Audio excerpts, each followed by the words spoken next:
Welcome to the Board of Education's December 4th, 2025 regular session meeting. Please stand as we observe a moment of silence followed by the Pledge of Allegiance led by Ms. Fontenot Ridley.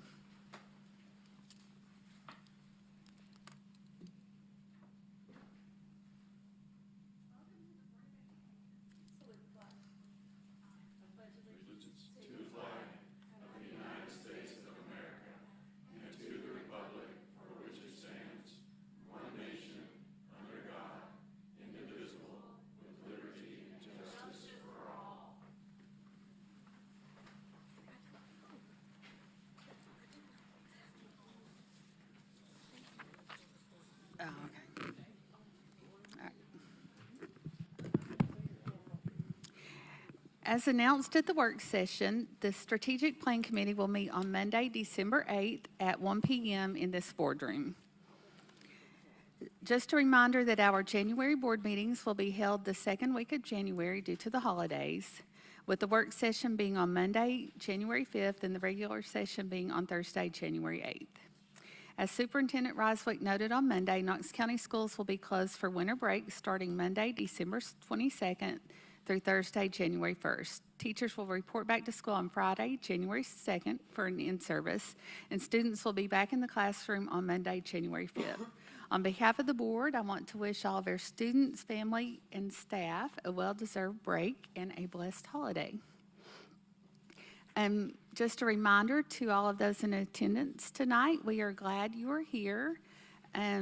But sometimes it's difficult to hear when there's a lot of noise. So if you do need to talk to the person beside you or take a phone call, we ask that you step out of the room to do so.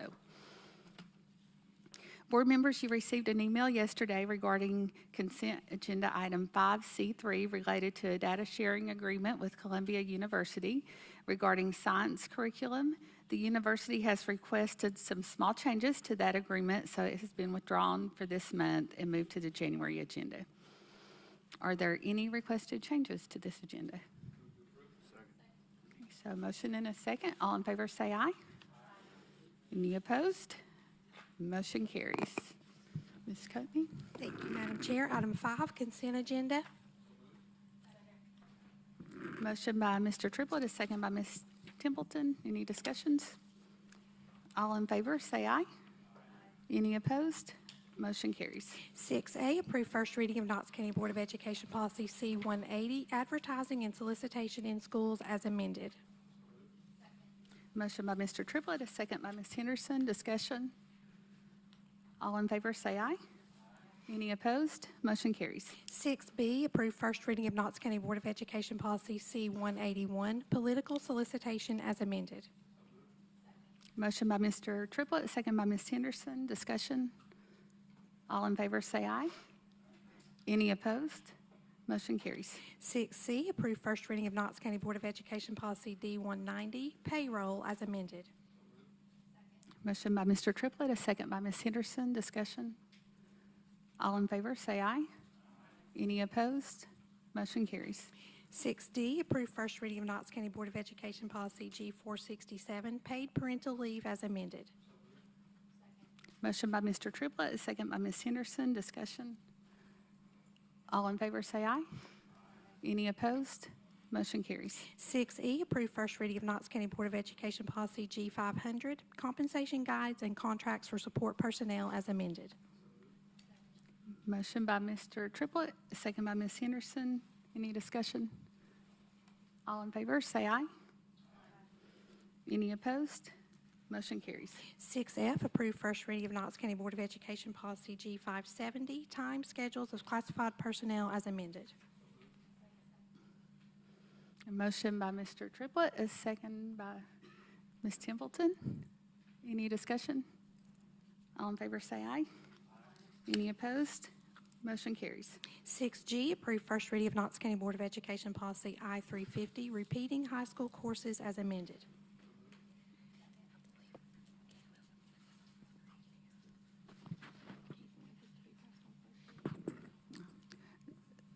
Dr. Wilson, I do have a question. Is this one that we need to pass on first reading? Did we discuss that? I think we did. We actually had some communication from our counseling supervisors actually last year about this, but we're just now getting that correction to the policy, so it would be current with our practice. I'll amend that motion to approve on first reading. All right. And Ms. Henderson, okay. All right, so we have a motion and a second to approve on first reading. All in favor, say aye. Any opposed? Motion carries. 7A, approve Tennessee Department of Education School Turnaround Program Grant in the amount of $125,000 designated for use at Northwest Middle School. A motion by Mr. Triplett, a second by Ms. Henderson. Discussion. All in favor, say aye. Any opposed? Motion carries. 7B, approve National Endowment for the Arts Grant in the amount of $20,000 with required in-kind matching funds in the amount of $20,000. A motion by Ms. Spike, a second by Ms. Templeton. Discussion. All in favor, say aye. Any opposed? Motion carries. 7C, approve Tennessee State Parks Conservancy Grant in the amount of $1,275 for Chilhowie Intermediate School. Motion by Reverend Butler, second by Ms. Spike. Discussion. All in favor, say aye. Any opposed? Motion carries. 7D, approve Knoxville Museum of Art Grant in the amount of $350 for Gibbs Middle School. Motion by Mr. Wright, second by Ms. Spike. Discussion. All in favor, say aye. Any opposed? Motion carries. 7E, approve Angela Floyd Schools Grant in the amount of $500 for Holston Middle School. Motion by Mr. Wright, a second by Ms. Spike. Discussion. All in favor, say aye. Any opposed? Motion carries. 7F, approve TVA Learning Environment Grant in the amount of $10,213 for Rocky Hill Elementary School. A motion by Ms. Spike, a second by Ms. Henderson. Discussion. All in favor, say aye. Any opposed? Motion carries. 7G, approve Argosy Foundation and First Robotics Competition 118 Sustainability Grant in the amount of $2,800 for Southdale High School. Okay, a motion by Mr. Wright, a second by Ms. Spike. Discussion. All in favor, say aye. Any opposed? Motion carries. 7H, approve Great Smoky Mountains National Park Education Program Travel Grant in the amount of $200 for Westview Elementary School. A motion by Ms. Fontenot Ridley, a second by Ms. Spike. Discussion. All in favor, say aye. Any opposed? Motion carries. 8A, approve design contract with SME plus Busby Architects PC for the West High School vestibule project in the amount of $11,500. Motion by Ms. Spike, a second by Ms. Templeton. Discussion. All in favor, say aye. Any opposed? Motion carries. 9A, approve Emerald Academy Charter School Performance Review. Motion by Mr. Triplett, a second by Ms. Henderson. Discussion. All in favor, say aye. Any opposed? Motion carries. 9B, approve Knoxville Preparatory Charter School Performance Review. Motion by Mr. Triplett, a second by Ms. Henderson. Discussion. Ms. Spike. Thank you. I would just like to point out that I read through both of the Emerald Academy Charter School Performance Review and the Knoxville Preparatory. It was nice to see that Emerald met expectations on everything. I just wanted to point out, though, that for Knox Prep, one thing, that it was really concerning that they did not meet standard on many things, and some of the things falls far below standard. But one thing that really stuck out to me is the school protecting the rights of students with disabilities, and it's checked as does not meet standards. So that's really concerning. Thank you. All right, any other discussion? So we have a motion by Mr. Triplett and a second by Ms. Henderson. All in favor, say aye. Any opposed? Motion carries. 9C, approve Charter School Review Committee appointments. Motion by Mr. Triplett, a second by Ms. Henderson. Discussion, Ms. Henderson. Thank you, Madam Chair. I just want to say I will be voting no on this just because there's some individuals on here who have come to this body to speak adamantly against charter schools, so that is why I'll be voting no on this list. All right, so we have a motion and a second. Do you want us to do a roll call vote? Dr. Butler? Yes. Ms. Templeton? Ms. Fontenot Ridley? Yes. Ms. Bike? Ms. Morgan? Ms. Henderson? Mr. Triplett? Mr. Wright? Ms. Christie? Yes, That's 6 yes votes and 3 no votes. so motion carries. 9D, approve 2026 legislative priorities. Motion by Mr. Triplett, a second by Ms. Henderson. For discussion. And we have some public forum speakers. Mr. Wright? We do. Thank you, Madam Chair. Several public forum speakers on this topic. If you could just please be respectful to the folks that are speaking at the podium. First is Ashley Garner.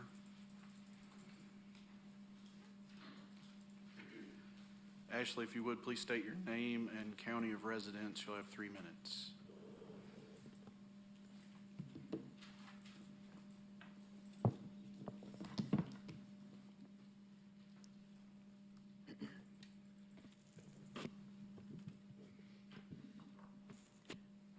Can you hear me?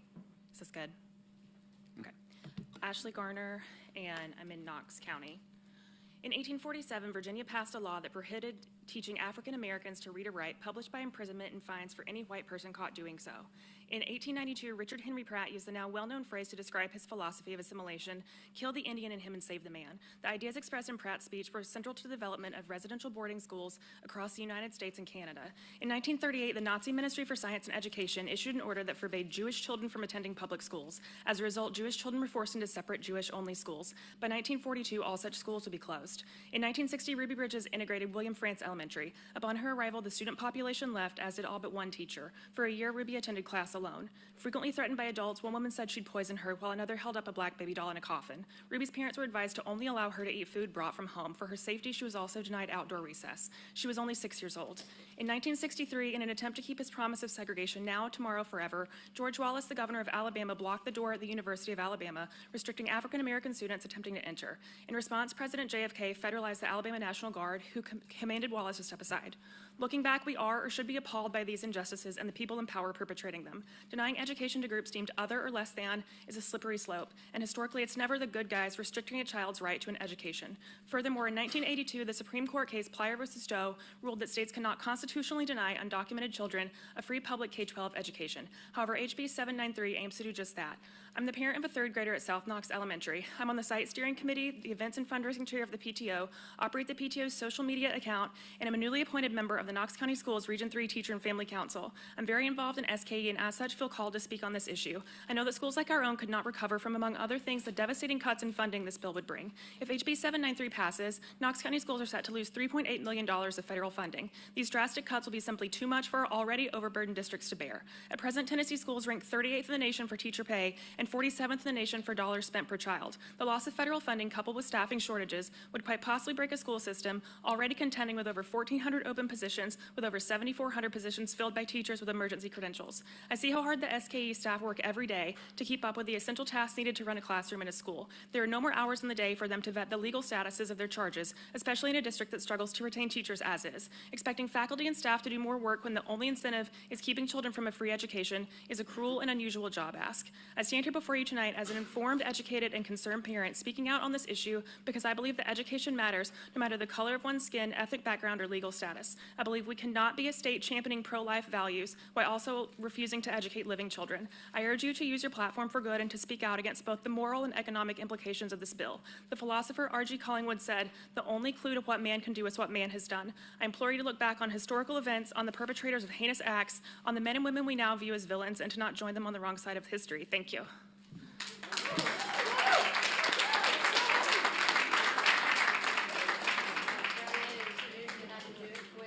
Thank you. Next is Karina Kuinga. Karina, if you could just state your name and county of residence, you'll have 3 minutes. Good evening, members of the Knox County School Board. Thank you for your work and dedication. My name is Karina, and I am a Knoxville city resident with an elementary age student. Currently, I'm pursuing a master's in social work at Liberty University. Today, I would like to discuss my heavy concerns over the implications of House Bill 0793 and Senate Bill 0836. If passed, your committee would be forced to decide the implementation of this in our school district. This law would remove undocumented children from our schools. I am for safe borders and an effective immigration system. I am not for children being denied access to education. I believe this bill and the lawsuits that proceed would be a distraction to the goals of our school district and the educational interests of the parents in our county. Undocumented people in Tennessee pay state and local taxes. So in essence, the state would be double dipping if they forced these parents to pay approximately $9,000 upfront for their children's education. In Knox County School District, approximately 90% of school funding is from state and local taxes. Therefore, these undocumented residents are contributing. It is oppressive to take these folks' tax dollars and disallow their children in education. Some of these minors have temporary visas, work visas, starting at age 14 that have to be renewed every 2 years. The United States Citizen and Immigration Services is always backed up, and it could take months to get a visa in the mail. Some scenarios could look like the following. A student arrives after school has started for the year, and the student would now have to be enrolled mid-school year. They would then need to be brought up to the level of other students. What kind of burden would this add to our already struggling teachers? What will happen if this bill is dismantled in a few years? Several districts would be faced with the challenges of having to bring these kids up to grade level. What is this going to do to our state testing scores? I also believe this bill will have a negative effect on the hearts and minds of teachers as they navigate the loss of children in their classrooms. I foresee teachers striking up against a system, an educational system that no longer believes in education for all. The premise of this bill is the argument that English as a second language, ESL, is a financial burden to the state. But if you consider that many of these kids have siblings who are citizens, this would mean that the need would still be out there to support these children and their families as they navigate learning English as a second language. We cannot punish innocent children to move political agendas of certain individuals who believe placing 10,000 kids on the street during school hours is the best solution for our state. Thank you all for your time. Thank you. Next is Richard Cobble. Richard, if you would, just state your name and county of residential. I have 3 minutes. Good evening. My name is the Reverend Richard Coble. I'm a resident of Knox County. I am the senior pastor of Westminster Presbyterian Church of Knoxville. This past Sunday, I published an editorial in the Knox News Sentinel about tonight's meeting. I would like to read an abbreviated version to you now. This past Sunday, my congregation at Westminster Presbyterian Church, along with Christian communities around this town, celebrated the first Sunday of Advent. Now, 4 days later, the school board is holding a vote on whether or not to pass a legislative priority affirming that public schools exist to educate all children in the district. As a faith leader in this community, I want to add my voice to the growing number of concerned citizens asking our school board to vote yes on this legislative priority. As a minister, I want to point out that care of children and immigrants is at the root of our faith, especially in the Christmas season. Jesus himself was an immigrant child. The Gospel of Luke tells us that Joseph and Mary were traveling from Nazareth to Bethlehem when Jesus was born because a decree went out from Emperor Augustus that the world should be registered. Moreover, in the Gospel of Matthew, when the jealous tyrant Herod sought to kill all the children in and around Bethlehem, Joseph got up, took the child and his mother by night, and went to Egypt and remained there until the death of Herod. So Jesus was a migrant child twice over, and in the second instance, a refugee, fleeing persecution. He is not alone in our tradition. Migration is at the center of our faith. Because the people of God have so often been immigrants, care of those who migrate to our land is commanded by our faith. The book of Leviticus states, When a foreigner resides with you in your land, you shall not oppress them. The foreigner who resides with you shall be to you as the native born among you. You shall love the foreigner as yourself, for you were foreigners in the land of Egypt. So in this season, as Christians across this town look to the coming of the migrant Christ child, let us make sure we care for all the children among us. I pray that our school board votes yes on this legislative priority.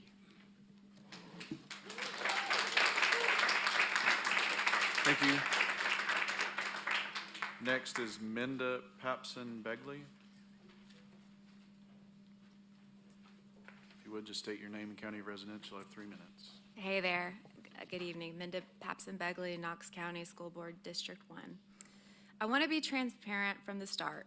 House Bill 793 does not affect my personal or professional life in any tangible way. I've been a geriatric occupational therapist for 16 years. My twin boys aren't yet in the public school system, and my family has lived in Tennessee for generations.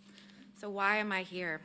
Because civic responsibility sometimes asks ordinary people to step up into unfamiliar rooms and take a seat. A few months ago, that's what I did. I walked into a public school strong meeting, 8, maybe 10 strangers in a small boardroom discussing legislation that threatens the foundation of public education. House Bill 793 was at the center of that concern. As I sat there, I knew I would do anything in my power to protect those children and all children who would be at the receiving end of blasphemous legislation such as this. My parents, who have both passed, taught me what human decency looks like. One lesson echoes clearly. When people in power try to convince you that some of your neighbors matter less than others, that's when you pay the closest attention. And I'm certainly paying attention, as are many of my friends, neighbors, and Knox County residents. For years, we've heard lawmakers target marginalized communities with the same reassurance. That won't affect you. This isn't about your family. You're safe. But that message is designed to keep people quiet. It asks us to doubt our instincts and our responsibility to one another. Martin Niemöller, a Lutheran pastor, reflecting after World War II, warned that danger doesn't arrive all at once. It arrives in the moments when ordinary people look the other way because the harm isn't aimed at them. I don't believe that looking away reflects Tennessee's values, and it doesn't reflect mine. I'll admit, I did wonder, until yesterday in fact, whether this was truly my fight, whether others were more directly impacted, more qualified, more entitled to speak. But then I returned to a simple truth. We don't rank who is worthy of speaking up, and we don't rank the worthiness of our children. Nobody's worth is conditional. Every child in this community is equally deserving of a free education, no exceptions. The Supreme Court affirmed that more than 4 decades ago, and the principle still stands. Public schools must remain places where every child is welcome, protected, and encouraged to dream. And that's why I'm addressing you tonight, our school board, the leaders we elected to safeguard the future of all our children.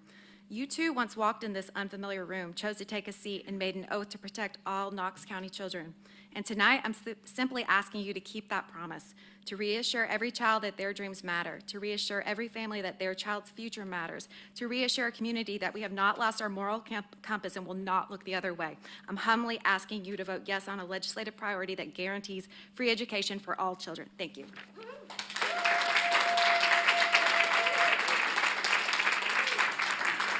David Gorman.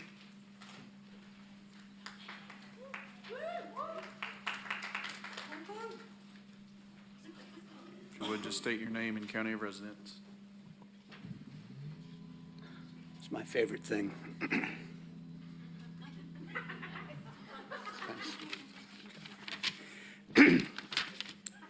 Thank you for the opportunity to speak with you this evening. My name is Dave Gorman, and I live here in Knox County.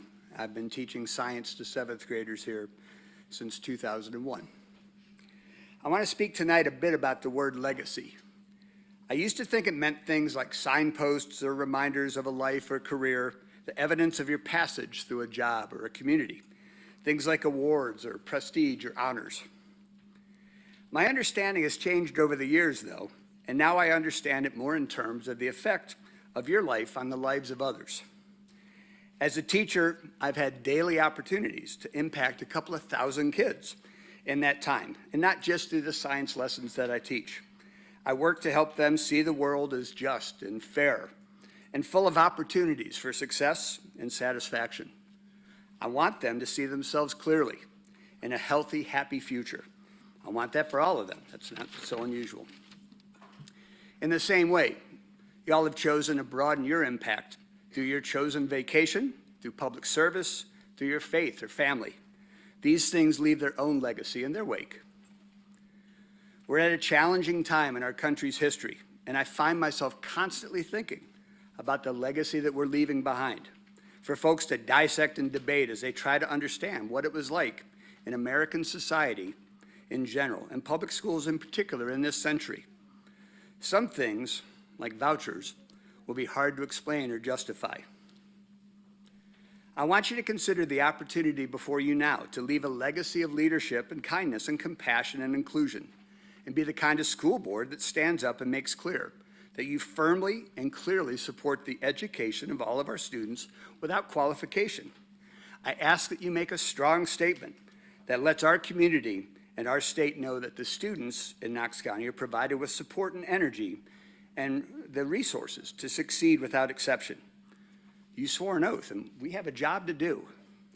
Those words from you, your legacy, they're watching. They're watching. They're hoping. They're counting on you. Thank you.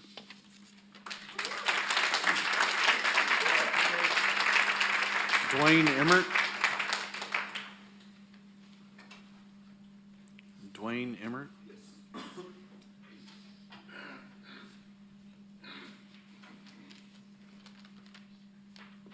Please state your name and county of residence.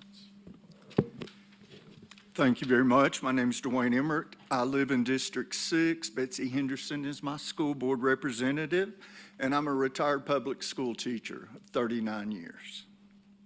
Even though I'd prefer being home tonight with my dog, getting ready to travel to Kingsport tomorrow to meet with 82 retired teachers, I'm here because I want to speak my truth, what I feel is important.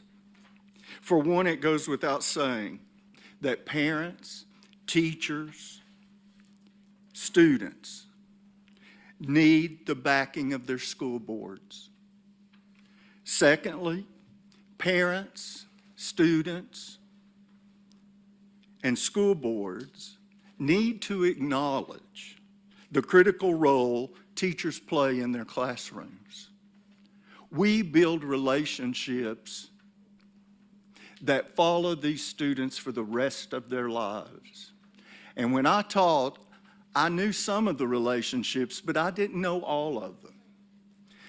It is always humbling to me when a student thanks me for what I did in that classroom that I wasn't even aware that I did.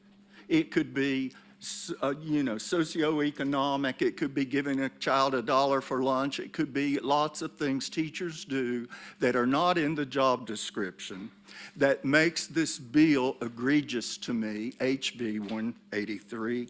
I also was one of those students that had those relationships with their teachers, and I can name every teacher I ever had and what that teacher did for me. That's important. My purpose here is not political. I'm an advocate for the power of student-teacher relationships. All children deserve the chance to experience a positive role model in their lives. If it doesn't come from their parents, they turn to their teachers. We know that. One question arises constantly as I travel and meet retired teachers. They ask me, what will happen to the children removed from our public schools because of House Bill 793? I don't know. I haven't heard a plan. That's the answer.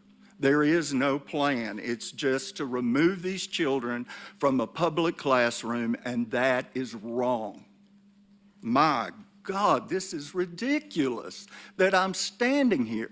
I'm going to end up really quick with a note from my student that teaches constitutional law in South Carolina.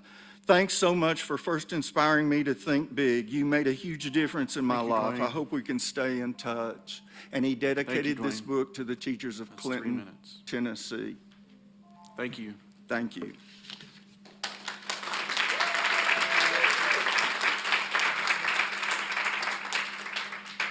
Noah Monterez.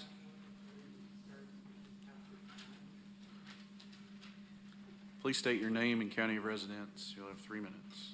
Yep. Good afternoon. Tall.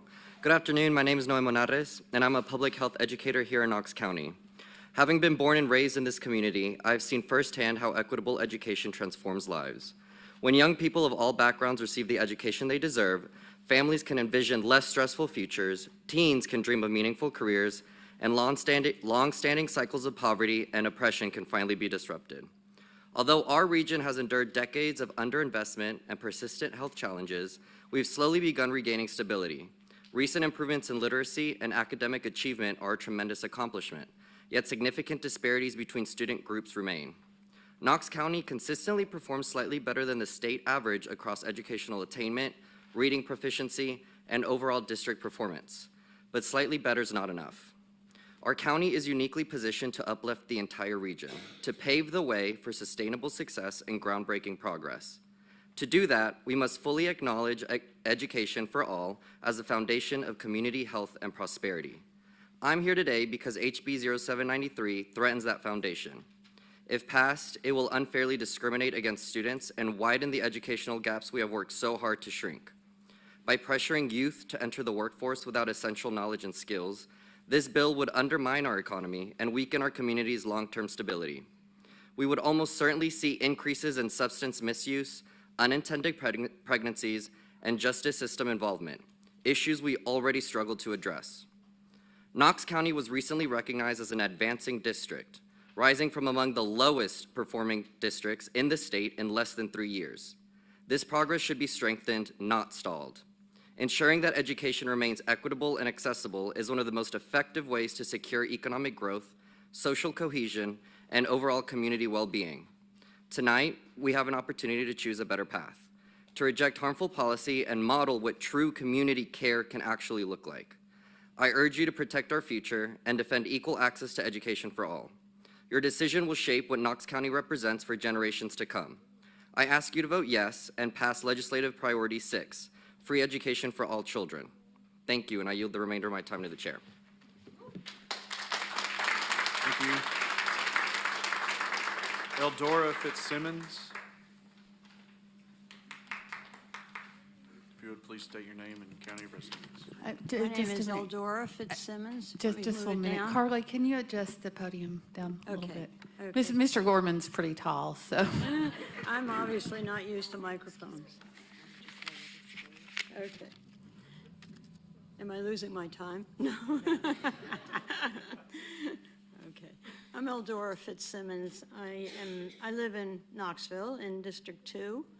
I urge you to vote yes on this legislative priority opposing HB 793 and oppose any other legislative seeking to deny children a tuition-free education. I speak as a mother, a grandmother, a great-grandmother, and a great-great-grandmother, also as a retired licensed clinical social worker. I worked for 15 years at least at John Tarleton Home. My work has been about working to protect children, to help children to grow, to learn, and develop. These are disadvantaged children.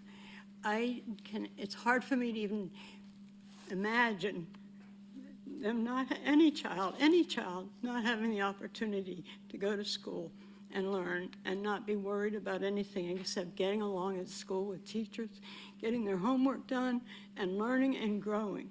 This is such an important part of childhood. It's not just learning reading and writing. They're learning about how to get along with other people. They're learning about how to fit in. They're learning about how to love themselves, how to appreciate who they are. They're talking about empowerment of children. And I can't even begin to think about, but I have to think about the possibility that some kids won't get this because of whoever they are or where they come from. This is just so basic.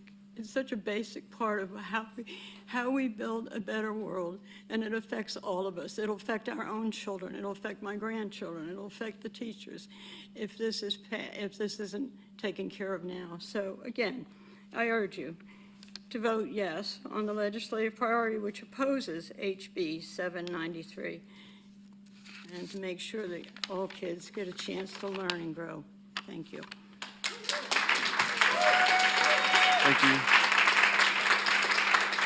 Next is Karen Ocon-Mara.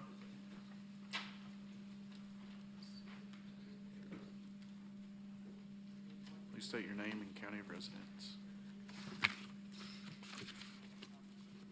Good evening. Karen Ocon-Mara, Knox County. Thank you for the opportunity to speak. I spent years working directly with immigrant and multilingual children. First as a dual language learner resource teacher with Knoxville Head Start, and later as a community school site coordinator at Norwood Elementary School through United Way of Greater Knoxville. These experiences have shown me one clear truth. When we give immigrant children access to public education, we give them a real chance to grow, belong, and succeed. Education for all is not a favor, a political preference, or a debate topic.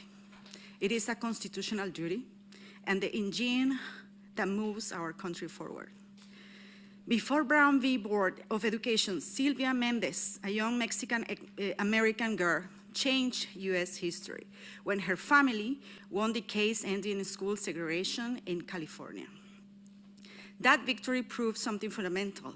When every child is educated, communities grow stronger, families rise, and states, including Tennessee, prosper. As a proud mother of 2 bilingual children in Knox County School, I'm concerned that in 2025, we are debating a commitment already guaranteed by law: education for all, regardless of race, class, disability, immigration status, or background. Our Constitution says it. Our history proves it.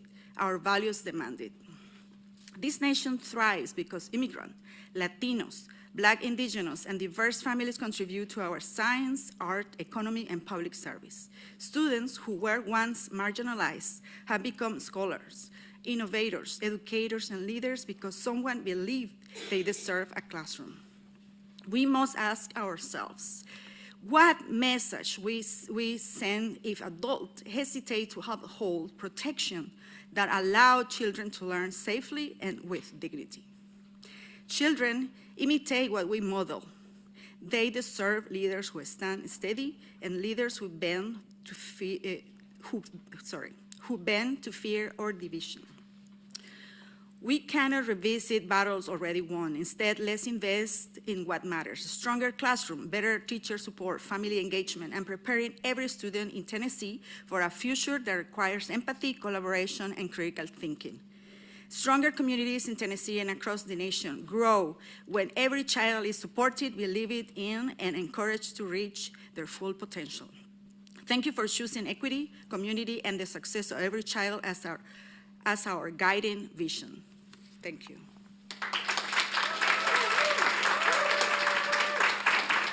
Next is Alexa Maceo Toledo. If you would just state your name and county of residence. Hi, everyone. Thank you for having me here today. My name is Alexa Maceo Toledo, and I'm a proud East Tennessean. I grew up in Oak Ridge, got an education, and got my degree from Maryville College, and I have now built a home and a community here in Knoxville. I'm here today to ask you, the Knoxville County Board of Education, to take a firm stance against the bills that permit discrimination against children. I've worked in Knox County schools in a professional setting and as a volunteer here in my community. I've seen firsthand the impact education has on a children's life. We have young entrepreneurs in our classrooms who have ideas that can bring economic prosperity to Knoxville. We have future educators in our classrooms whose bright minds and kind hearts can help shape the next generations to come. We have children that are passionate in STEM or want to serve in our armed forces. These children have many things in common and many things that inspire me. But one thing that inspires me the most is their drive to want to better our community and make a difference in the world. Policies that discriminate against groups of students are harmful to all students. It's important to note that undocumented students aren't always immigrants. Bills such as HB 793 will hurt a child whose proper documentation might be lost in a house fire. It might harm a child who's been taken and put in foster care, whose foster parents don't have the proper documentation to enroll them in a new school.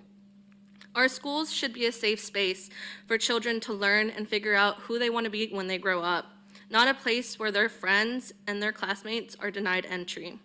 It is in our collective best interest as a community to ensure every child has access to a public and free K-12 education, because strong schools build strong children who go on to build even stronger communities. Thank you.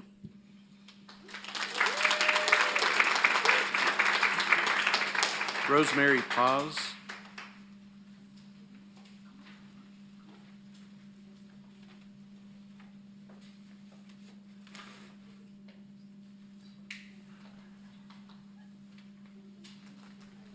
Rosemary Paz.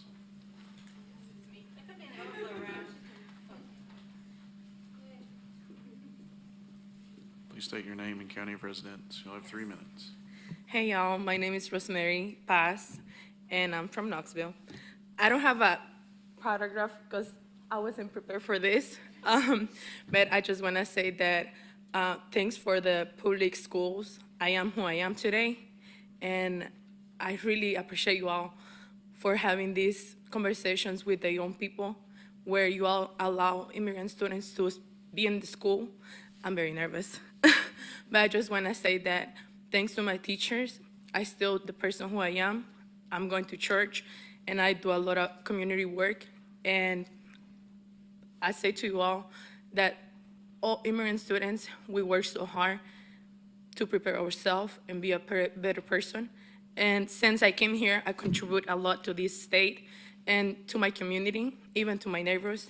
So that's all I want to say, because I didn't have a big prayer. But also, I write a big letter for the puppet if you want to read it. So, sorry.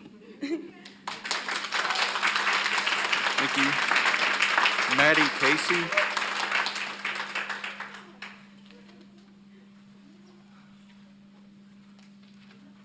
Please state your name and county of residence. Hi, my name is Maddie Casey, Knox County District 9. I am a social worker and the Youth Services Coordinator at Bridge Refugee Services. I come before you representing targeted communities and as a concerned citizen. I want educated youth. We should all want educated youth. Education is the panacea, and an educated community is a free community. Liberal arts are the rights of the free. When education is free for all, crime is lower. When education is free for all, civic engagement, which we all rely on here, is higher. Unemployment is lower. Crucial workforce development is higher. In a county which is clamoring for a well-trained workforce, why would we deny people who want to learn? Why would we lower the tide of prosperity for the area? Why would we hobble ourselves when we have the power to do otherwise? When students have education, they have a path to success.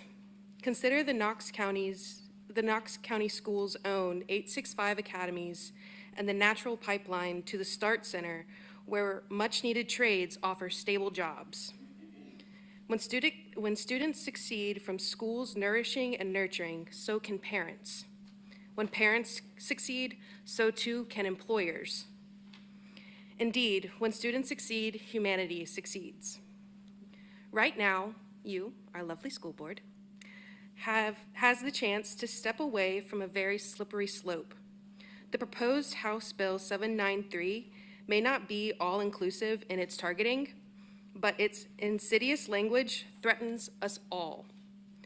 Its language seeks to remove the freedom of education from this community and to remove all of the benefits which that freedom imparts. Right now, you, our lovely school board, has the opportunity to stand up for freedom, to say yes to an increased tax base, to say yes to an improved economic status for everyone in Knox County, to say yes to this legislative priority of free education for all children. And thank you.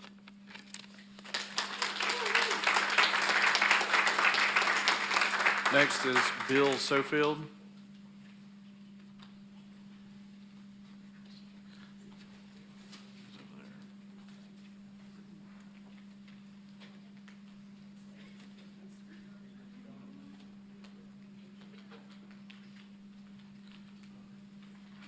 Please state your name and county residence. You'll have 3 minutes. My name is Bill Sofield. I live in Knox County. The free education for all children legislative priority for Knox County schools is perhaps misguided at best. I'm going to present a fairly unpopular position, at least in this room tonight. Does have the advantage of being correct, though. It is improper for the Knox County schools to oppose the state legislature on this kind of activity. To do so is to reward improper behavior and add an incentive to continue to break our laws. Any reasonable parent understands that you get more of the behavior you reward. If you reward bad behavior, you get more of it. If you disincentivize bad behavior, you get less of it. A lot of parents are averse to punishing bad behavior because it's a difficult thing to do. This example is also difficult, but it requires that we not incentivize bad behavior, the breaking of our laws. Years ago, banks used to offer you a toaster if you opened an account. What they didn't do is offer you a toaster if you robbed the bank. That's what free education for illegal immigration is doing, in effect. Now, that's the current status, and that's okay. Excuse me, Mr. Suffield, can you stop the clock? I just want to remind everybody in the audience that we need to be respectful of our speakers. If you want to have conversations, you need to step outside to do so. Thank you. Illegal immigration, and I'm talking about illegal immigration, not people who comply with the law, is a financial burden on the schools. It comes at a cost. There is a mandate to educate these children. Is there also an equal increase in funding to cover the added cost that it brings? Can anybody here on the school board tell me what that cost is?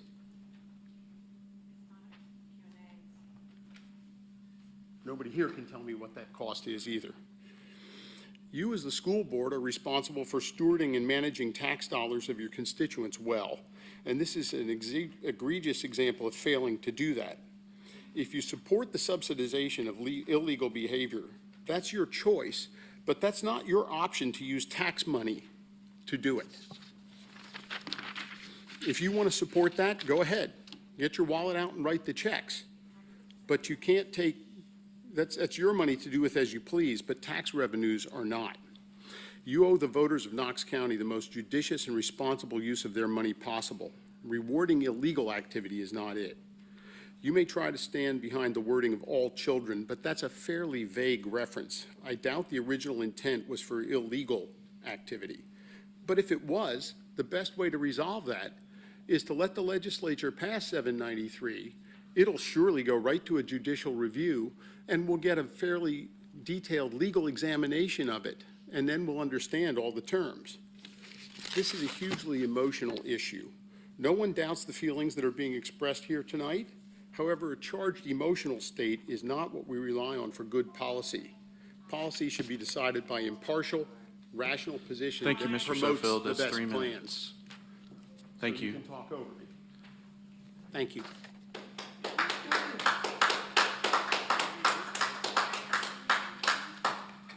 Next is Chris Treadwell. Please state your name and county of residence. You'll have 3 minutes. Hello, thank you, Chris Treadwell. I'm in Knox County.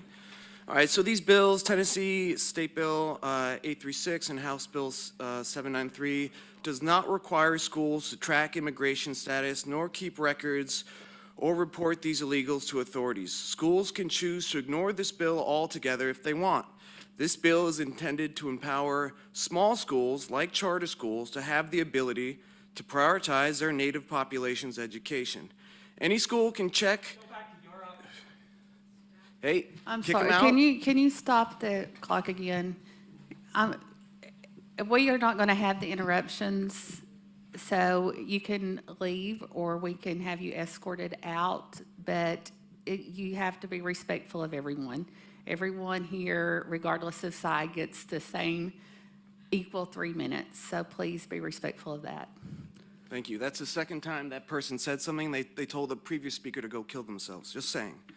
Any school can choose to check immigration status or not. By rejecting this law, you are taking away the power of choice from schools to decide what is best for their students. You can't complain that schools are underfunded and then force them to take floods of illegal students whose families don't pay taxes. Not only are you forcing the burden on smaller schools who should prioritize American children, but you're requiring them to the cost of ESL classes and disrupting the learning of Native children by forcing teachers to try to educate foreigners that don't speak their language. I understand the emotion behind wanting free education for all children, and many schools will opt out of checking for immigration status anyways. But by forcing schools to take on the burden of prioritizing illegal foreigners, you are degrading the education for all children. Nothing is free in America. In America, we pay heavily for our children's education, and you're giving away our resources for free to those who break the law and cut the line, and you're encouraging this behavior. You are punishing those who created and uphold this system that we all take for granted. And I've seen across this nation illegal immigrants flood into cities, small areas of the country, and completely flood out the native population. Now we see also here in Knoxville the flood of people coming in here. Our infrastructure can't keep up with it. Small schools, charter schools should have the ability themselves to choose whether or not they can prioritize in these times that we're getting floods of illegals in, to prioritize the children and the families who've lived in the United States and who are here legally. This is a simple idea, and a lot of schools, they'll choose not to follow this. But as a board, to force schools to not have the choice to be able to put Americans first, I think that's completely unfair. Let the administrations of these schools choose for themselves, not this board. Thank you very much. Madam Chair, that concludes public forum for this topic.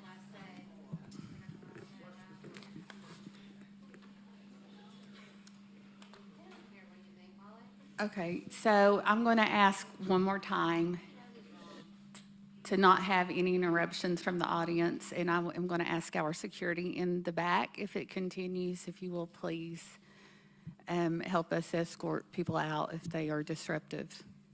Thank you. All right, so we have a motion and a second. So I think as we discussed Monday night, the best way to approach this is we have three, it looks like three, I'm looking through these documents, options for the header and the templates, and we didn't actually have a motion on which option. I'll make a motion for the first one. I like the original one best personally, but. Okay, so, all right, so we have a motion and a second for just for the template only for option, the original. Ms. Templeton? The original is what was proposed on Monday, is that correct? Okay, and then the one that has my name by it is the one that I proposed on Monday. That's correct? So essentially, the difference is where the mandates lie, either under local control or under classroom impact. I felt like it just landed better under local control, but I'm fine with A, if that's where we need to go, but up for discussion of where you guys feel like it's most logical to land for that adjustment. But I feel like we should have local control as to how we spend our money. That's why it's there. So any other discussion on that? All right, so we have a motion and a second to adopt the original template. So we will go ahead and do a vote on that. All in favor, say aye. Any opposed? Motion carries. All right, so then we have our individual priorities that we can take a motion and a second on to add. I'll open that up if anybody wants to.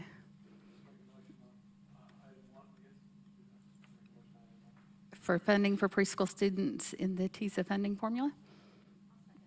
Okay, so we have a motion by Mr. Triplett, a second by Ms. Henderson, to add the first priority, which is funding for preschool students in the TISA funding formula. Any discussion on that? All in favor, say aye. Any opposed?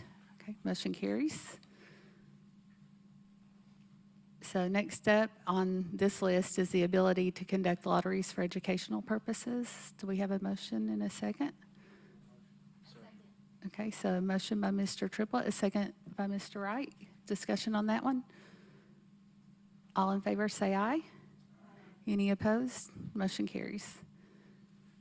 The third one up is academic and retention decisions. A motion by Ms. Spike, a second by Ms. Henderson. Discussion?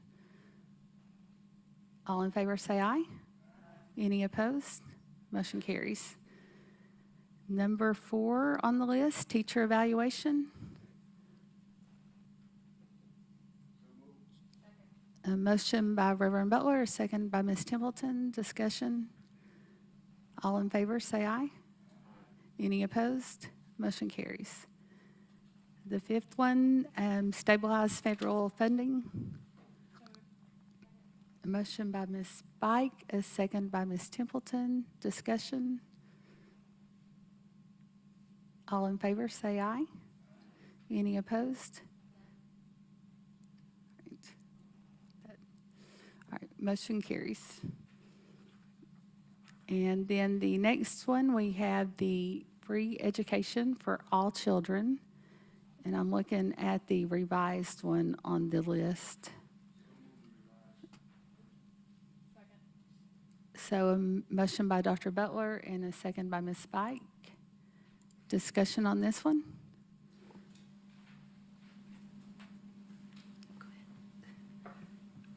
Okay, my mic is not working. Oh. Okay, Ms. Templeton? Yeah. We've talked about this for 2 months now, and I honestly don't know how everybody is going to vote on this. But this is important, and I felt like it was important enough for me to prepare words to make sure that I said them all, frankly. We may not have the final say if this bill becomes law. We don't have that. But our constituents are watching how we lead and how we treat the children in our county. They're speaking loudly, as we can see, in support of their neighbors. More than 50 individuals have come to this board to support this priority, and that was before tonight. And I've received over 100 emails in favor, but one was in opposition, and then we heard 2 in opposition tonight. And as the 3rd largest school district in Tennessee, our voice matters. I believe in listening to all constituents, and based on the 1 dissent that I received over email, I did some more research, and actually some of her concerns were brought up tonight as well. And I'm happy to provide the primary sources if requested, but in 2022, immigrants contributed $314 million to Tennessee's tax rolls.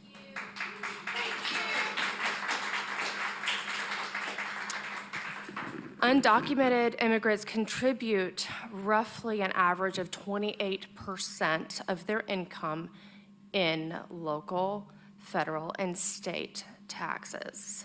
And most of it goes to services that they're not allowed to access. That includes health care, Social Security, And their tax dollars support these as well as our infrastructure and our schools. And that cannot be ignored. Our state constitution protects the rights of all children to attend a free public school. I'm asking that we affirm the law as it stands today. The wisdom of our law as it currently stands keeps all kids learning and growing to contribute to our great country, and it keeps our schools teaching. Our schoolhouses must remain places of unity and peace, not division. We have so much to learn from the cultural melting pot that we were all frankly raised to embrace in this country. This is how we can ensure teachers, administrators, and everyone who is working so hard around this table can do their jobs effectively and without distraction. So I request that we take this vote, and I hope that you will pass this priority to benefit all children in Knox County. Ms. Henderson. Thank you, Madam Chair. I am the daughter of an immigrant who came to this country at the age of 16 on a boat from Greece legally through Ellis Island. My dad couldn't speak English. He couldn't read or write English. He never graduated from high school, but he worked incredibly hard and became a successful small business owner. We are a country of immigrants, but we are also a country of laws. I'll be voting no on this addition to our legislative priorities, and I want to explain why. First, this bill in Nashville would not require Knox County schools to do anything. It's not a mandate, and it doesn't impact our current operations or our students. I believe adding it to our priorities is unnecessary. Second, there has been a coordinated campaign from the left to make this an issue locally when it is not. There's been a flood of media attention designed to pressure this board into taking a stand and virtue signaling on something we have no control over and that has no bearing on our schools. I'm not interested in playing political games when there's real work to be done. Why is there no outrage or protest from these organizers when it comes to making sure our students can read or do math on grade level? While we've made real progress in these areas over the past few years, there's still a long way to go, and that's where our focus should be. This is a political game, and I'm not going to play it. No member of this board has ever suggested that we wouldn't serve all students. For some, this is about politics, but for me, it's about staying focused on one mission: educating children, supporting our teachers, and improving academic results, and that's what I intend to focus on and do. Mr. Triplett.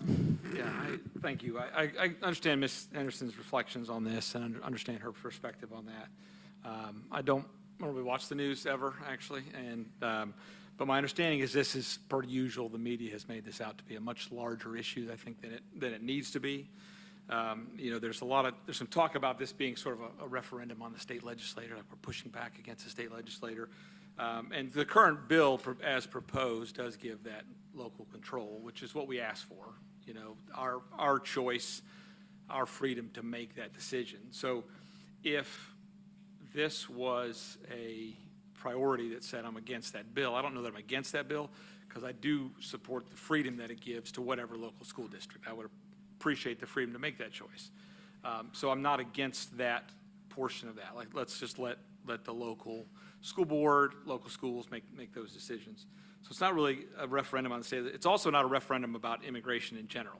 I think there's been, like this is some sort of bigger deal related to immigration more broadly. We can have different opinions, and if we sat down with all of us, we'd probably have 9 slightly varying opinions on how to handle immigration or close the border, that kind of thing. And I can be firmly against illegal immigration. Feel like that is not a good thing. Support, methods to mitigate illegal immigration and reduce that. Still, this priority is not about that. It's really about one thing, and that's how do we handle students who are here in the United States illegally. And so we have options, right? You can send them to the home to the streets and let them do whatever, and that, I think, would certainly not be good for our community or for them.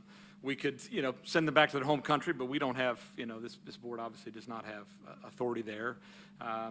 We can educate them, and I strongly, I do feel like that's probably the best move. My problem with this whole priority is like the political pandering that it has become. It's just become such a political issue, and I am not, I'm actually talking to figure out how I'm going to vote, to be honest with you, because I'm just not a fan of the political pandering that this has become, some sort of, you know, broader issue that I don't support all the politics around it, you know, but I do want to help the students. So, you know, I'm not sure exactly where I'm going to land on it, but I do support the students. I have compassion for those students.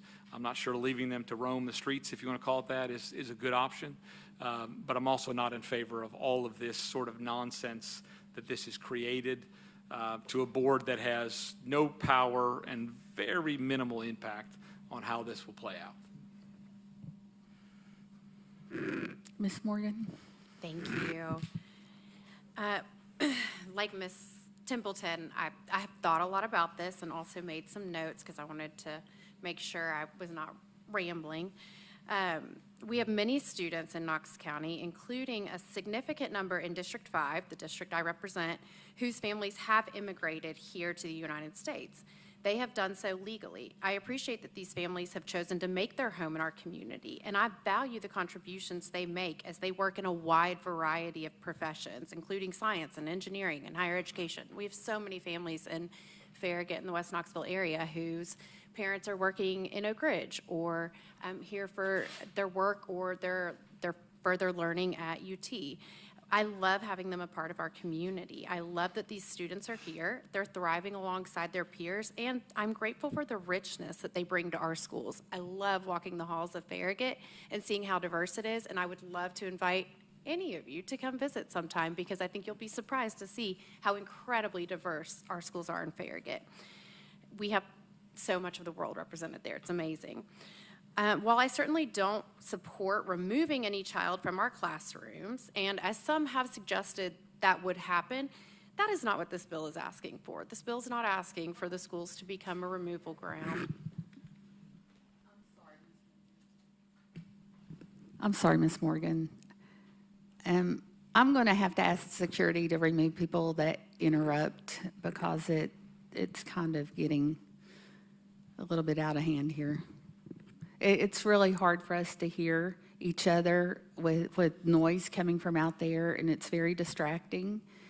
You know, we're here to hear everyone, and this is the only time the board has to conduct board business, is our public meetings. So we ask that you be respectful of that and not interrupt board members when they speak, whether you agree or disagree with them. Thank you, Madam Chair. I would like to point out we did all sit and listen to everybody who spoke without interrupting. So please show us the same courtesy, whether you agree with me or not.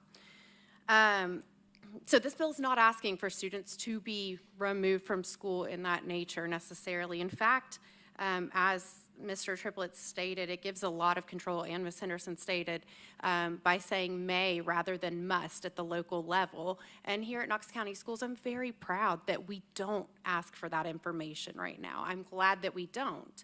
And this bill, if it were to pass, is written to say may choose, not must. We educate all students here, and nothing the way it's written right now would prevent us from continuing to do so. I fully support every child's right to a free and public education. I'm an advocate for those with special needs. I work hard to make sure everybody gets an excellent education, and I'm proud that we're doing an incredible job of that here in Knox County Schools, and we continue to rise to that. I will be voting no on priority 6 because it does go, I agree with Mr. Triplett and Ms. Henderson, it goes beyond what we as a school board do here. It's a state level thing, and I believe that right now we are continuing to serve our students well and want to do so. I also would just echo what Ms. Henderson has said, that this has been pointed as being a political issue by one side, but really has been drummed up to be way more of a political issue than it needs to be. And I don't appreciate that. I want to get back to the business of making sure that our kids can read and write and do math really well. So again, I'll be voting no on this one.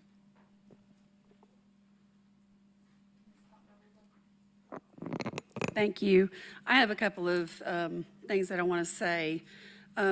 As far as undocumented people coming to this country legally or illegally, it's been in my experience just in the last few days that when they do try to do it legally, they are arrested and thrown in jail. So that whole thing of doing it legally or not legally isn't the same as somebody coming in 1940s or 50s or 60s to Ellis Island, which I'm so glad that people can. As far as the politics are concerned, everything that we do on this board has become political because the school board has been mandated to be partisan. And so it's going to be political. You know, I don't want the way that we treat our children to be back and forth with politics any more than anybody else does. But here we are. It's not a mandate yet, but in the past, you know, things that get kind of slipped in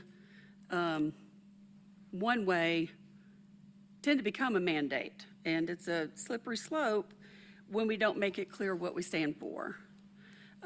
It's not about illegal, legal, it's about humanity and treating everybody that's in this country, legally or illegally, with respect and kindness and making sure that we do right about it by everybody.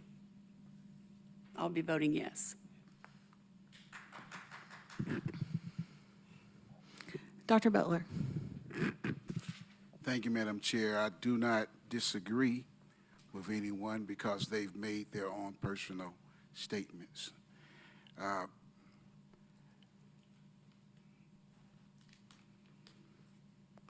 I'm disappointed that it has come down to this political narrative. When we first started talking about this, we talked about that we did not want it to be about immigration. We even talked about we didn't want it to be about that bill or that other bill. We talked about it being about Knox County schools having a principle of free education for all children. That's why, for me, I consistently wanted to make sure that's what we stayed focused on. Because I knew how sometimes the most purest thoughts can become political and you have one side against the other. Honestly, I don't have a side. This is an issue that I think that as a board, we want to say to our community that we believe in free education for all children. I was happy with a little simple statement that said that. But it has become something more than that. I would like for us to think about the statement that we make when we say yes or no to this. We've already talked about we're not saying yes or no to a bill in the state legislature. We can't do that. We've already said, we said it more than one time that we were not talking about immigration. But here we are back at that again. So I'm voting for free education for all children, a statement from this board to say that's what we believe in. And the legislature is going to do what the legislature does.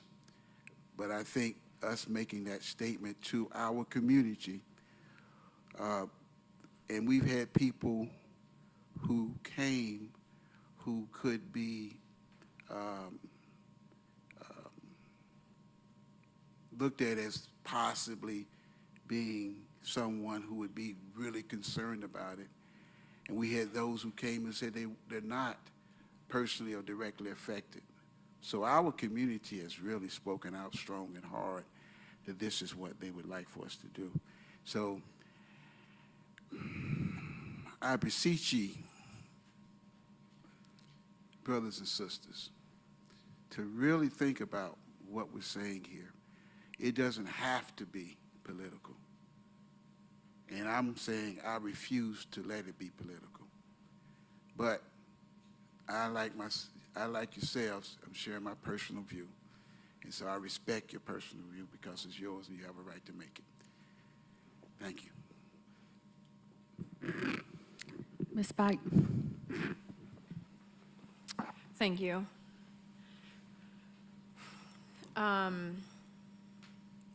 In previous times, I've always said that I really like collaboration, and I really love the words that we've come together with the revised Priority 6, free education for all children, and I stand by it, and I appreciate the work that we've all done on it, and so I will be voting yes. Thank you.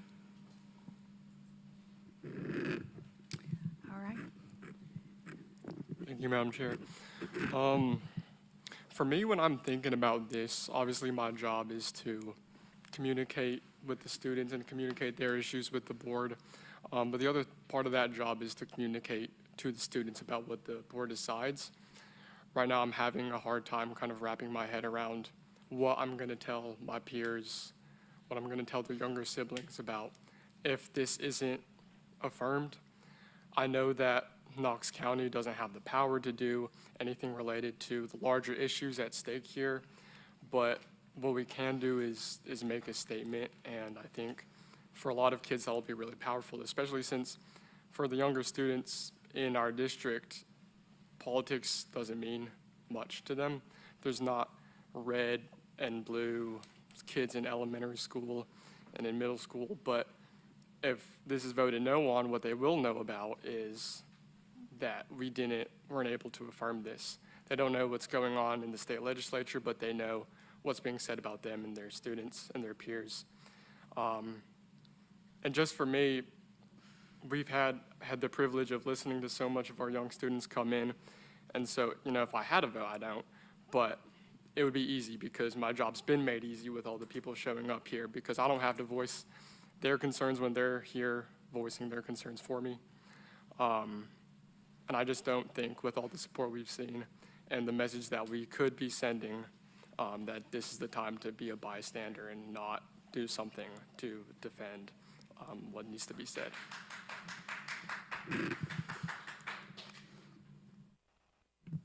Thank you. Just on a personal note, I think I can relate more to you, Dr. Butler and Mr. Triplett. I struggle with it too. I mean, the kids don't understand the politics behind it. And it is very political, but I don't think anybody on this board wants to vote against a child regardless, right? I mean, and I do feel like ultimately, as things are right now, it's a Supreme Court ruling. I don't even know how much control the state has unless they're planning on challenging it there at that level. But again, I've struggled with it too, Mr. Triplett, because I don't think having children on the street helps anything. I don't think, regardless of the politics behind immigration, I don't think that children have much choice in, where they end up or how they get there. So I do struggle with that part. So with that, if we do not have any other discussion, we can do a roll call vote. Ms. Cody?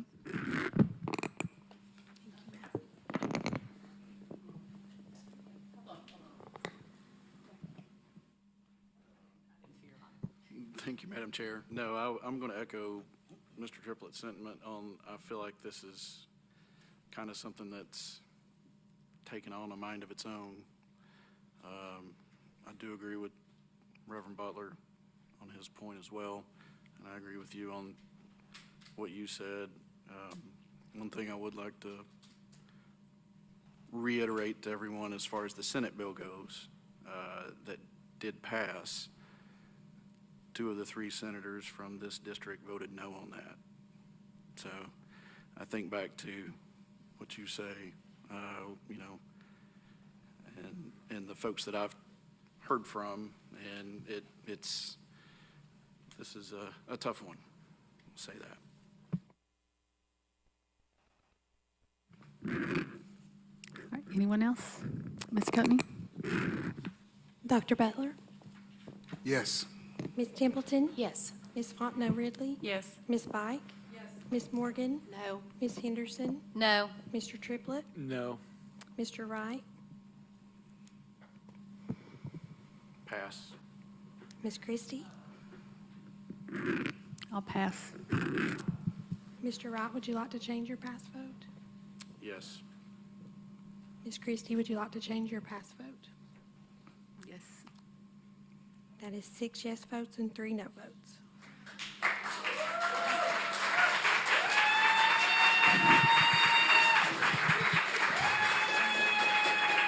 All right.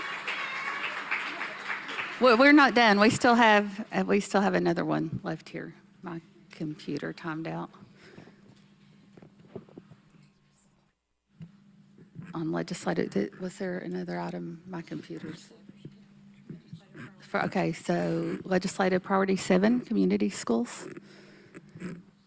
A motion by Ms. Templeton, a second by Dr. Butler. Discussion? All in favor say aye. Any opposed? Motion carries. All right. Can't see. Okay. All right, I think we have some more public forum speakers, is that correct? We do, Chair, thank you. Candace Bannister.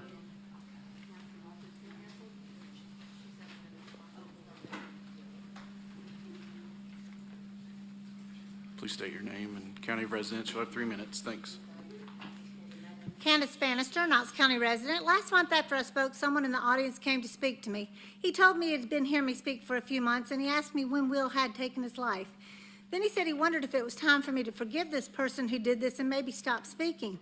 I quickly told him that my speaking is not about a hate for any person, that I have no interest in stopping speaking, as the point of my speaking has to do with the fact that this admin was never held accountable by Knox County Schools for bullying, harassing, and mentally abusing a student with a diagnosis of anxiety who is on medication for the disorder. This is far beyond not just following board policy. This man also asked if there were others willing to speak alongside me. Several people have offered to come speak along the years.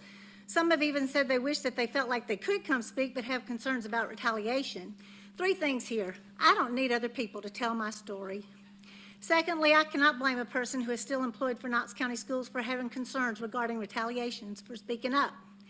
They know I've been speaking for over a year and absolutely nothing's been done. Finally, I speak up because I worked for this system for 18 years, and if this can happen to our family, it can happen to just about any family across the county, perhaps with the exception of board members and central office employees' families. Certainly, my being a teacher in the system did not stop that admin from bullying, harassing, and mentally abusing our son. There are many people who continue to thank me for coming to speak up because I can say what they can't. While the district has no problem holding students and teachers accountable, often it doesn't have the same standards for admin who fail. This administrator is not the first one to have failed upward in Knox County Schools. There are several who come to mind who have made that move through the years for various reasons. I want to make it perfectly clear that I have forgiven that admin for the way he treated our son, Will. While that administrator took my life from me the very day that Will took his life, I will not stumble over his failings, but instead will one day live life eternally where I will again be reunited with Will. There is nothing on this earth worth jeopardizing my eternal life. A quote from C.S. Lewis comes to mind. The fact that our heart yearns for something earth cannot supply is proof that heaven must be our home. I rest on the promise of God that I will see Will again. I have been yearning for almost 9 years for something that earth cannot supply. I told that man that I will stop coming to speak when I no longer have anything to say, or as I told you in October, you give Will back to me, you hold that admin accountable, or you bring yourselves to say you got it wrong where Will is concerned. Remember, your actions after Will's death were less than respectful. And one person here asked my husband and me back in December of 2017 if we wanted to see that admin terminated. You see, we are not the only ones who know you got it wrong. Thank you.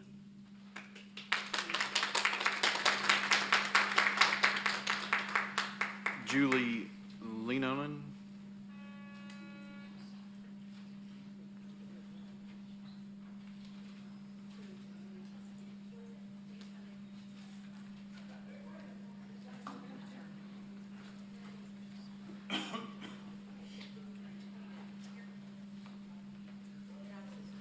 Please state your name and county of residence. You'll have 3 minutes. Julie Leinonen. I live in Knox County, and I'm here to talk about music therapy. My daughter Mia, who has autism, aged out of the school system this past May. Mia has the dubious distinction of being the very first child in Knox County schools to receive music therapy. Our family moved from Texas to Knoxville in the middle of the 2018 school year. For 14 years, Mia had qualified for and received music therapy in San Antonio. We came with an existing IEP, 14 years of data, and 14 years of proven outcomes. We assumed, since we were in the middle of a school year, had an existing IEP, that her most important related service would easily transition to Knox County schools as it was required by law, but that didn't happen. It took almost 2 years. And in that time, as parents, we had to provide a music therapist to attend her IEP meetings to explain music therapy. We had to hire an attorney to attend our IEP meetings. We, the parents, had to pay out of pocket to have a music therapy assessment done for our daughter. And finally, with no other recourse at all, we filed for due process. Within that same month of filing the lawsuit, Knox County Schools agreed to provide Mia with her music therapy, reimbursed us for the money we spent on attorneys and the music therapy evaluation. We know a lot of families in the special needs community, and sadly, I'm not surprised to hear these families are struggling and fighting for music therapy. They are waiting years, literally, for a music therapy evaluation. I understand many of these families have already filed lawsuits, just as we had to do years ago. So here I am on the other side of one of the most stressful times of my life, and here's what I know. First, our original agreement for music therapy was for 18 months. But the IEP team continued it every single year after that because they saw the obvious benefits of music therapy and the progress that Mia was making on her IEP goals. Secondly, of all the support services Mia received while in the school system, music therapy is the one support that we continue today. Still, we continue it weekly. So in closing, I ask you to please take a closer look at what appears to be a terrible pattern for Knox County schools, forcing parents to hire an attorney, then filing for due process, settling, and then using Knox County funds to cover the costs. It seems like these funds would be better spent providing an educationally necessary service in the first place. Thank you. Thank you. Next is Jackie Gompf. Sorry if I mispronounced that. Please state your name, county residence. You'll have 3 minutes. Jackie Goins. I reside in District 3, but my kids are in District 4. My son Josiah Goins is 5 years old and has Down syndrome. He's a bright little boy who's delayed in speech and fine motor skills. In December of 2023, I requested a music therapy evaluation after it was recommended by our private speech therapist. It was tabled until April of 2024, pending results of our private music therapy. Josiah made great progress in his speech, and private music therapist recommended adding a music therapy evaluation, a SIMTAP, to our IEP, which was added in April of 2024. The SIMTAP was completed on November 12th, 2025. After filing a request for a due process hearing, what board members are told is a lawsuit. However, just hours ago, my son was approved for music therapy, and it was added to his IEP.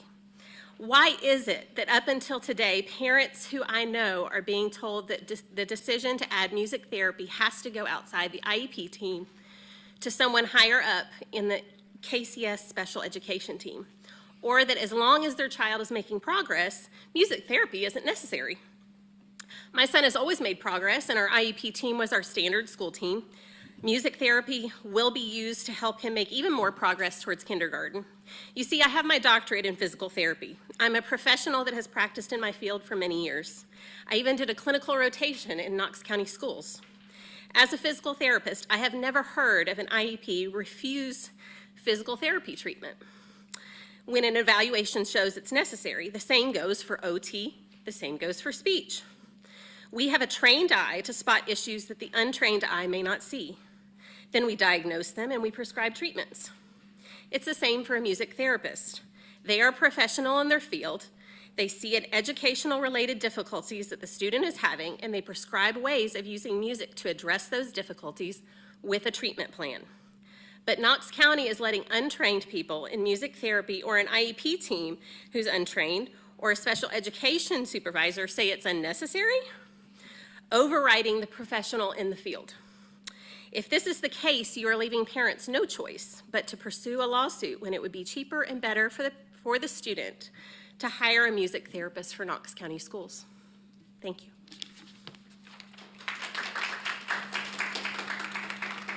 Michelle Meehan.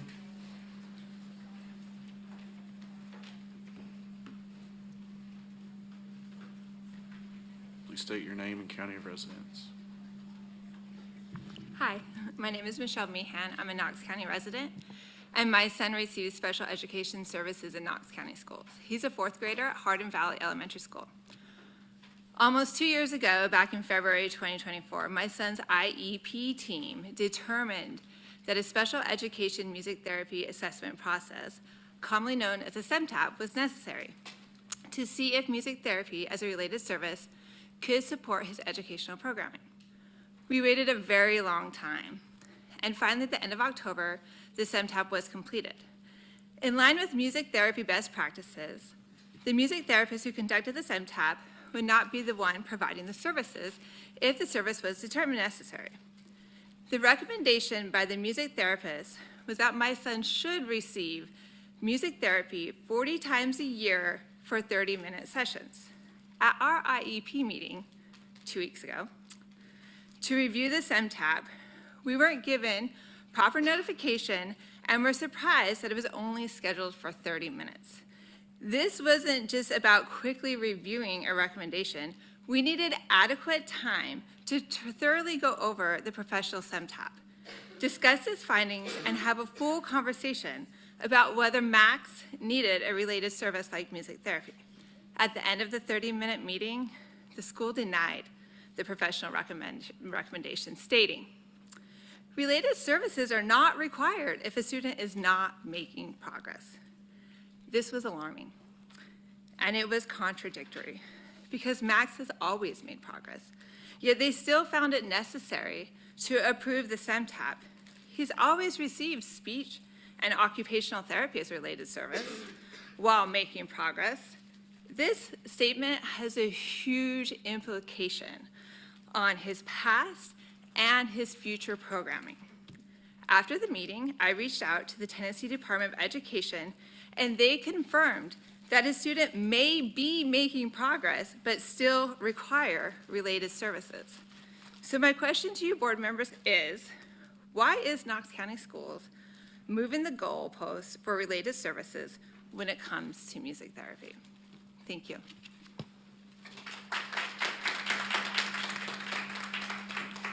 Courtney Piper. If you would just state your name and county of residence. Courtney Piper, Knox County. I serve on the Special Education Parent Council, and I'm here tonight because families of students with disabilities want to partner with this district, but partnership requires trust, and right now that trust is fragile. During the Parent Council's October meeting with KCS's new Special Education Director, Brad Carr, I voiced a concern that many parents share. Knox County Schools has not addressed the foundational issue required for a special education strategic plan to succeed, rebuilding trust with families. Conditions on the ground have worsened in many areas, and experiences vary dramatically from school to school. Some schools are getting it right, but the lack of consistency means a family's level of respect and support often depends entirely on which school their child attends. I want to share a few examples. First, many special education families don't even know that Knox County hired a new special education director. They don't even know his priorities. For families navigating complex system, this lack of introduction communicates that their involvement is an afterthought. Second, building level administrators continue to limit IEP meetings, capping them at 45 minutes, scheduling only during teacher planning periods, or prohibiting them on certain days of the week. IDEA requires meetings to be at a mutually agreed upon time and place. The fact that nearly identical messages are coming from multiple schools suggests this is a centralized practice. Third, KCS has a district-wide practice that prohibits aides from communicating with parents, period. This further undermines trust. Finally, some building level administrators treat placement in the general education setting as a privilege that parents should be grateful for, rather than a right under federal law. This mindset leaves students and teachers unsupported and parents livid. These might look like operational details, but without trust, implementing and scaling a strategic plan will be extremely difficult. After these concerns were raised, Brad Carr asked the council to suggest action items to rebuild trust, and here are mine. First, end the use of unwritten practices. Replace them with written documents. Anything guiding decisions that affect students should be written, consistent, and publicly available. Second, require accurate and complete prior written notices. This is not a minor clerical issue. When a parent requests a service that is not documented without aggressive parent follow-up, trust is eroded. Train teams and provide clear models.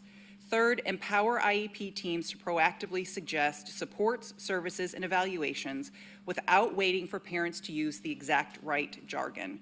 Put this in writing in the KCS way for special education and train general and special education teachers.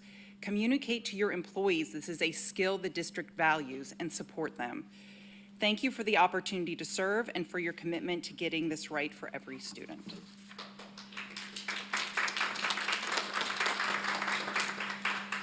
Thank you. Alexis Rhodes.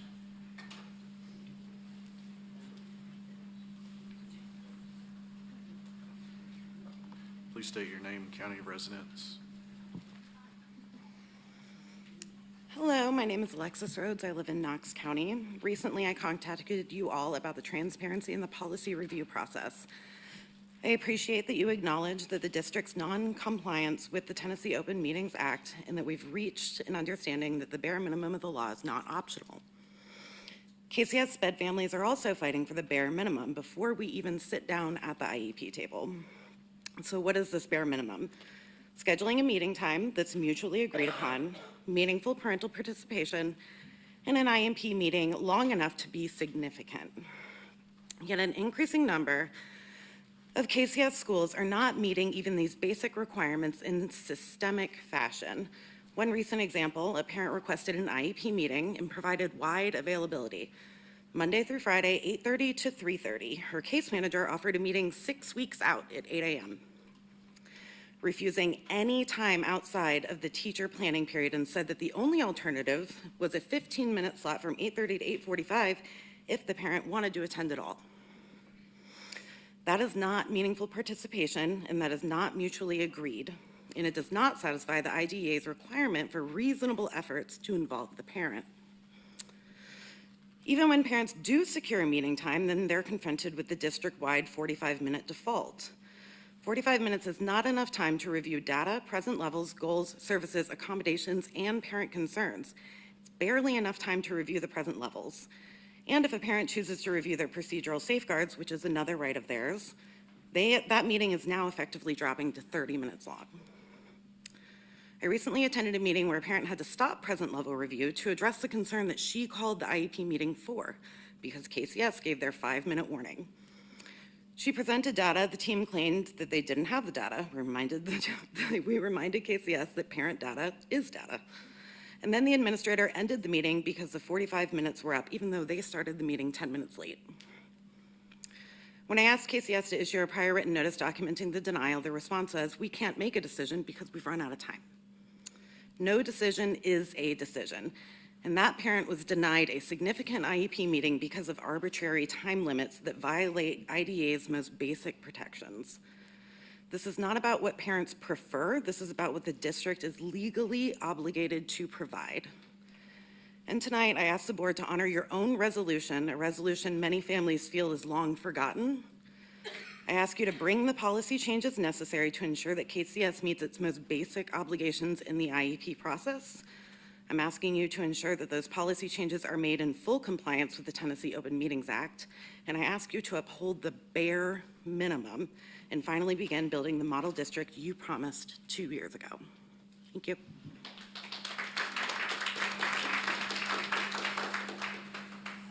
Thank you, Madam Chair. That concludes public comment. With that, we are adjourned.